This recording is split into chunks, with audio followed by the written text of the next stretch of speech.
save return feature လေးကိုကျွန်တော်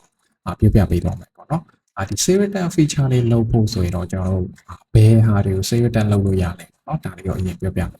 ဘယ်ဟာတွေလုပ်လို့ရလဲဆိုရင်ဒီ save အောက်မှာရှိတယ်ဒီ save ထဲမှာပေါ့နော်ရှိတဲ့ order တွေမှာတကယ်ကျွန်တော်တို့ save return လုပ်လို့ရတယ်ပေါ့နော် save return လုပ်မယ်ဒါဆိုရင်တော့ကျွန်တော်တို့ဒီ save အောက်မှာရှိတဲ့ဒီပိတ်ဖြစ်ပြီးသား order တွေမှာတကယ်အကုန်လုံးလုပ်လို့ရတယ်เนาะဒီပိတ်လေးတွေကိုရောက်ပြီးသား order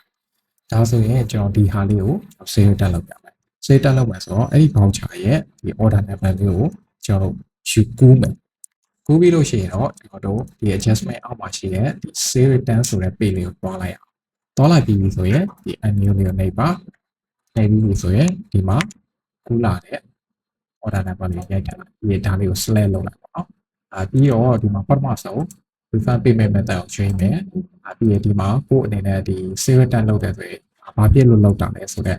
return လုပ်ပြီးပါဒီမှာထည့်လို့ရတယ်တကယ်လို့ကိုကဒီ voucher တစ်ခုလုံးကို save return လုပ်ချင်တယ်ပေါ့နော်save return လုပ်ချင်တယ်ဆိုရင်ဒါလေးကိုနှိပ်လိုက်လို့ရတယ်အရင်ဆုံးတော့ကျွန်တော်တစ်ခုစီဘယ်လိုလုပ်ရလဲဆိုတဲ့ဟာကျွန်တော်ပြောပြပေးမယ်ပေါ့နော် custom ပုံစံနဲ့ဒီတော့ကျွန်တော်ကဒီမှာဒီ order မှာဆိုရင် T10 ခွဲမှာထားတယ်ပေါ့နော်ဒီတော့ဒီဟာကို save return နှစ်ခုလုပ်တယ်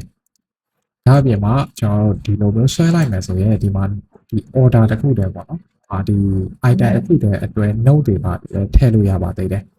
ဒါလည်းမျိုးနေလိုက်ပြီးတော့ဒီက custom လေးတက်လုပ်တယ်ဆိုပြီးတော့အဲ့လိုမျိုးထည့်လို့ရတယ်ဒါပြီး save လိုက်ပါဒါဆိုရင်တော့ကျွန်တော်ဝင်သွားမယ်ပေါ့နော်ဒါပြီးပြီဆိုရင်တော့ကျွန်တော်တို့ create လုပ်လိုက်ပါဒါဆိုရင်ကျွန်တော်တို့ဒီ order အတွက်ဒီ save return တစ်ခုလုပ်လိုက်ပြီပေါ့နော်ဒီမှာသူ့ရဲ့ကိုယ်ပိုင် voucher နဲ့ပါလို့လည်းရှိတယ်တကယ်လို့မိတ်ဆွေကဒီတေးကြည့်ကြတယ်ဆိုရင်လည်းဒီ asset 30ကိုနှိပ်ပြီးတော့ဒီမှာဒီတေးဆိုတဲ့နှိပ်ပြီးတော့တွားကြည့်လို့ရပါတယ်ဒါဆိုရင်တော့ကျွန်တော်တို့ဒီနှစ်ခွက်ကိုreturn လုပ်ထားတယ်ပေါ့နော်စီနောက2500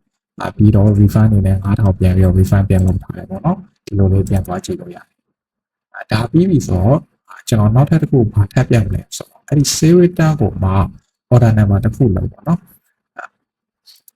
order တစ်ခုလုံး return လုပ်တဲ့ဟာကိုကျွန်တော်ပြခဲ့ဘာပြမလဲဆိုတော့အဲ့ဒီ save အောက်မှာရှိတဲ့ order မှာရောဘယ်လိုကြည့်လို့ရလဲပေါ့နော်ဘယ်လိုကြည့်လို့ရလဲဆိုရင်ဒီလိုမျိုး save return လုပ်လိုက်ပြီဆိုရင်ကျွန်တော်တို့အဲ့ဒီ save အောက်မှာရှိတဲ့ order မှာကို return လုပ်လိုက်တဲ့ order မှာဆိုရင်ကျွန်တော် refund တဲ့ amount ဆိုပြီးတော့ကို return လုပ်လိုက်တဲ့ပမာဏတွေဒီမှာပြပါလိမ့်မယ်ဒါအပြင်မှာကျွန်တော်တို့ဒီ fee ကနေ30ပြန်သွားကြည့်လို့လည်းရပါတယ်ဒီမှာဆိုရင်ကို refund လုပ်လိုက်တဲ့ amount ပေါ့နော်ဘယ်ချိန်တော့ဘယ်နေ့တော့လုပ်လိုက်လဲဆိုတဲ့ဟာလေးကိုလည်းကျွန်တော်တို့ဒီမှာအသေးစိတ်လေးလာကြည့်လို့ရပါတယ်ကျွန်တော်အခု voucher တစ်ခုလုံးအဲ့ဒီ voucher တစ်ခုလုံးကိုကျွန်တော် order save return လုပ်ပြမယ်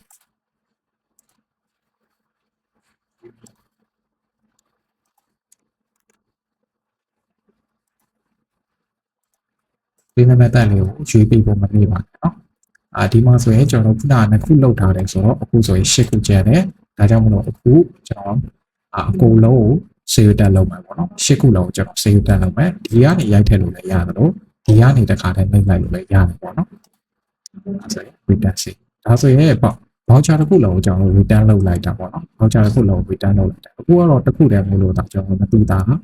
အချို့ customer တွေကလုံးဝမယူတော့ဘူးဒါကို return ပြန်လာလုပ်တယ်ဆိုရင်အကုန်လုံးပြန် return လုပ်ပေးရအောင်ဒီအကုန်လုံး voucher တစ်ခုလုံး return လုပ်တဲ့ flow တွေကအသုံးဝင်ပါတယ်ဒီလိုနေရာမျိုးပါဒါဆိုရင်တော့ကျွန်တော်တို့ဘယ်နေရာကိုပြန်သွားကြည့်လို့ကြည့်ရမှာလဲဆိုတော့အဲ့ဒီ save အောက်မှာရှိတဲ့ save ကိုပြန်သွားကြည့်လို့ရှိရင်ခုနက order ကရှိတော့မှာမဟုတ်ပါဘူးဘယ်ကိုရောက်သွားမှာလဲဆိုတော့ဘာဖြစ်လို့လဲဆိုတော့ကျွန်တော်တို့ voucher တစ်ခုလုံးကို save return လုပ်လိုက်လို့ပဲဖြစ်ပါတယ်ဒီကောင်က save ဆိုတဲ့ menu အောက်မှာရှိတဲ့ refund ဆိုတဲ့ page ကိုရောက်သွားပါတယ်ဒီမှာဆိုရင် refund လည်းဖြစ်သွားတယ်ပေါ့နော်ကျွန်တော်တို့2000ခွဲ refund ပြန်လုပ်လိုက်တယ်customer ပေးထားတာ2000ခွဲဒီမှာကျွန်တော် refund ပြန်လုပ်ပေးလိုက်တာ2000ခွဲဒီမှာပြပေးထားပါတယ်ဒါအပြင်မှာကျွန်တော် details ကြည့်ချင်တယ်ဆိုရင်ဒီ page က cloud 3အစစ်လေး30ကိုနှိပ်လိုက်ပြီးတော့ details ဆိုတဲ့သွားကြည့်လို့ရတယ်ဒီမှာဆိုရင်မိတ်ဆွေက refund လည်းလုပ်ထားတယ်2000ခွဲလုပ်ပေးထားတယ်ပေါ့နော်ဒါအပြင်မှာဘယ်နေ့တော့လုပ်ထားလဲဆိုတဲ့ဒီပါဒီမှာ history လေးကြည့်လို့ရပါတယ်ဒီကဒါကတော့ကျွန်တော် save return ကိုဘယ်လိုအသုံးပြုရလဲပေါ့နော် save return ကိုအသုံးပြုဖို့အသုံးပြုနည်းလေးကိုကျွန်တော် order လေးနဲ့တခါတည်းစမ်းပြပေးလိုက်ပါတယ်